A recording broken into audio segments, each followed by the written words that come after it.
High above Halifax, there's a hill called Beacon Hill. Most people, they go there for the view. Wind on the grass, the town spread below, Pennine sky above.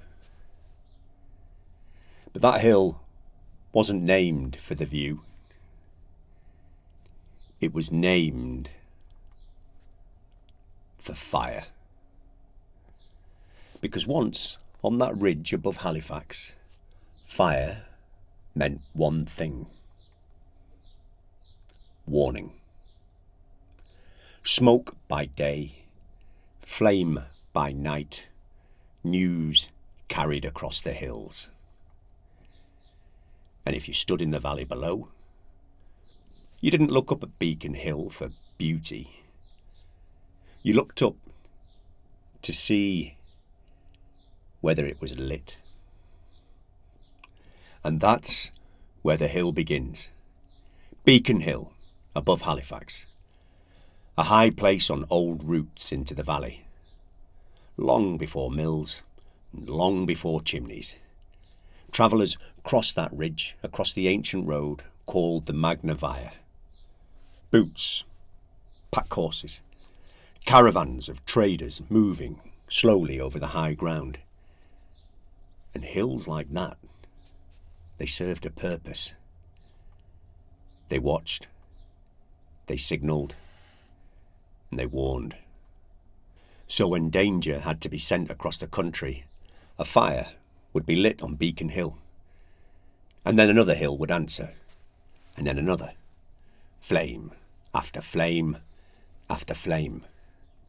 A message travelling through the land faster than any rider. Now that was the hill's first job.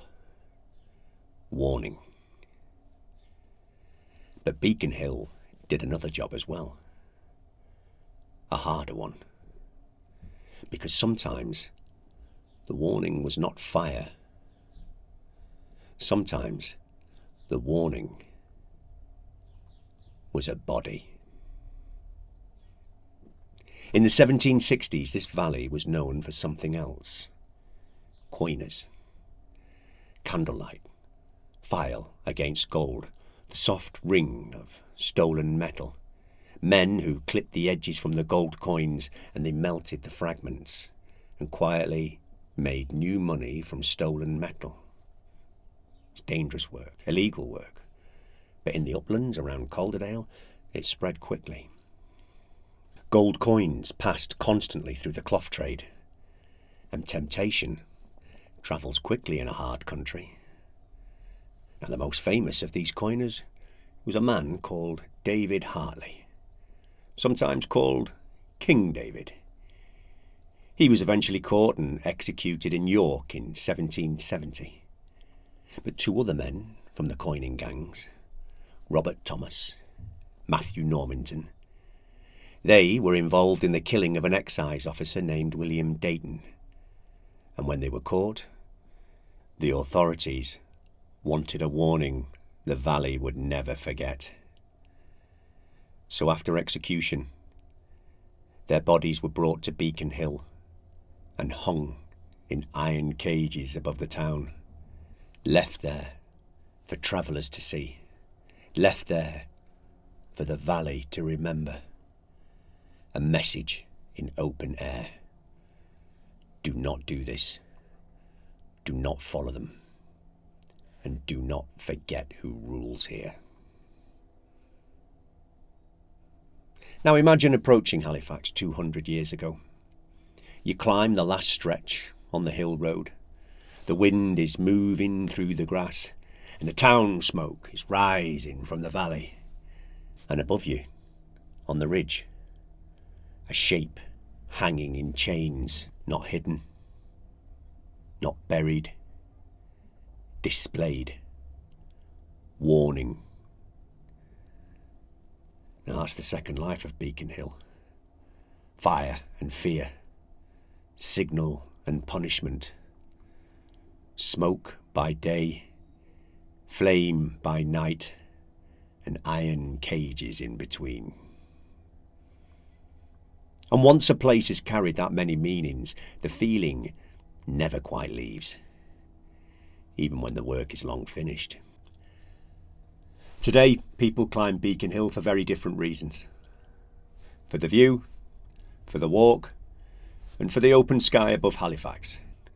Sometimes there's even ceremonial beacons lit there on national occasions. A friendly fire, a commemorative one. But stand there on the right evening, when the valley turns dark before the hill does, and it's easy to feel the older version of the place. The hill that watched the valley. The hill that warned the valley. The hill that reminded people what happened when warning was ignored. And perhaps that's why Beacon Hill still sits so strongly in the Halifax imagination. Because some places stop being just landscape. They become a signal. A memory that's held high above the town. A ridge that once said, "Look up, watch the fire." And if the beacon ever burns again, pay attention. This is Giles.